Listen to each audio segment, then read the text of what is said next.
Nagpapatuloy ang pag-aalboroto ng Bulkang Mayon na nagkaroon pa ng lava fountaining o pagbuga ng lava kaninang madaling araw. Pati mga nasa extended danger zone gaya sa Santo Domingo ay naghahanda na rin sakaling itaas sa alert level 4 ang bulkan at kailanganin na rin nilang lumikas. Mula po sa Albay, nakatutok live si Ian Cruz. Ian. Vicky, hindi nga lamang ang gobyerno ang naghahanda sa posibilidad na itaas ang alert level status ng Bulkang Mayon, kundi maging ang mga lilikas na residente ay gumagawa na rin ngayon ng pansamantala nilang matitirahan. Sa video na inilabas ng PHIVOLCS, nagkaroon ng lava fountaining na tinatayang nasa 100 meters ang taas mula sa tuktok ng Mayon. Nangyari ito 1:39 AM kanina at tumagal lamang ng 35 seconds. Kagabi, simula alas 11 ay nagpakita muli ng aktibidad ng bulkan sa pagdauslos ng uson at pagbagsak ng bato. Kaninang umaga, sumilip muli ang bulkan mula sa mga ulap na maya't maya ay tumatakip rito. Pero patuloy ang pagbuga ng lava dome at lava flow. Habang nasa 1,000 metrong taas mula sa crater ang steaming nito at ang katamtamang pagsingaw napadpad sa Kanluran Timog Kanluran at Timog Kanluran. Kaya ang Civil Aviation Authority of the Philippines mas pinalawig pa ang notice to airmen hanggang bukas, kung saan mariing pinaiiwasan sa mga piloto ang paglipad malapit sa summit ng bulkan. Nananatili pa rin ang Alert Level 3 status ng Mayon at hanggang 6 km radius na permanent danger zone pa lang ang pinalilikas. Pero binabantayan na sa mga bayan lagpas dito tulad ng Santo Domingo kung itataas ang Alert Level 4 sa bulkan. 10,000 residente kung sakali ang kailangang ilikas sa Santo Domingo. Ang administrator ng bayan sinabing hindi sapat ang kanilang mga sasakyan para gamiting panlikas sa ganung karaming tao.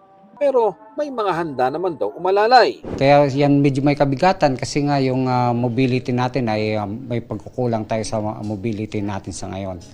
So, ma-augment naman yan ng kanilang mga private vehicles plus, of course, yung tulong na manggagaling sa mga other line government agencies which are members of the DRRMC of the province. 6 na paaralan ang inihanda nila para maging temporary evacuation. Pero sa mga tinatawag ng mga taga rito na ranso, na parang mga kubol, ang magiging temporary housing ng mga evacuees. Ganito po yung ranso, ito yung nakasanayan ng mga taga rito sa Santo Domingo kapag pumuputok ang Bulkang Mayon. Ito nga ho, galing pa sa mga bundok, yung mga kawayan at anahaw. At makikita po ninyo, dito, ganito na po ang magiging yari, ang bubong, anahaw, at syempre yung pinakatakip dito sa gilid. Dito na raw po sila nasanay na magkubli tuwing nag-aalboroto ang Bulkang Mayon.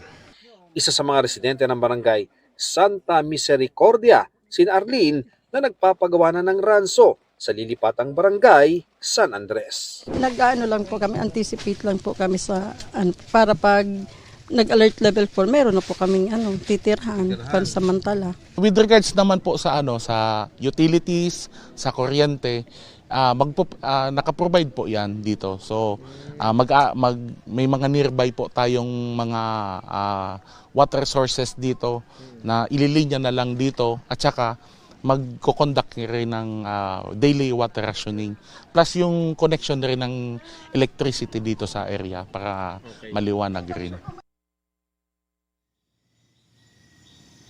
Vicky, sabi ng Department of Tourism Bicol Region ay nananatiling bukas yung mga tourism sites sa labas ng 6 km permanent danger zone kung saan nga, Vicky, makikita at matatanaw yung tinatawag na glowing activity ng iconic na bulkan. Ang pakiusap lamang ng DOT Bicol Region sa mga accredited nilang accommodation, sana magstay ang mga turista para hindi lang matiyak ang comfort kundi matiyak din ang kanilang kaligtasan. Yan ang latest mula rito sa Albay. Balik sa'yo, Vicky. Maraming salamat sa iyo, Ian Cruz.